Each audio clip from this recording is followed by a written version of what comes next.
डायबिटीसचे अनेक प्रकार असतात, पण जे सर्वात कॉमन असतात त्यामध्ये टाईप 2 डायबिटीस आहे, जे सर्व डायबिटीसमध्ये जवळपास 90% पेशंट्समध्ये बघितलं जातं. तर टाईप 2 डायबिटीस 40 किंवा 45 वयानंतर आढळायचा, पण आता अशी गंभीर स्थिती झालेली आहे, की स्कूल गोईंग जी मुलं असतात 13-14 वर्षाची, त्या मुलांमध्ये सुद्धा टाईप 2 डायबिटीस हा आजार आढळतोय.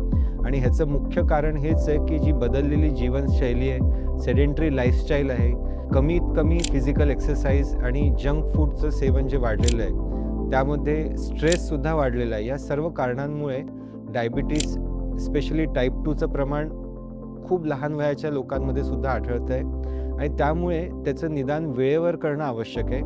टाईप 2 डायबिटीसबद्दल बोलायचं झालं तर अधिकांश लोकांमध्ये ह्याचे काहीही लक्षण आढळत नाही. म्हणजे पेशंट्स जनरल चेकअप करतात, काही दुसऱ्या आजारामुळे हॉस्पिटलमध्ये पोहोचतात.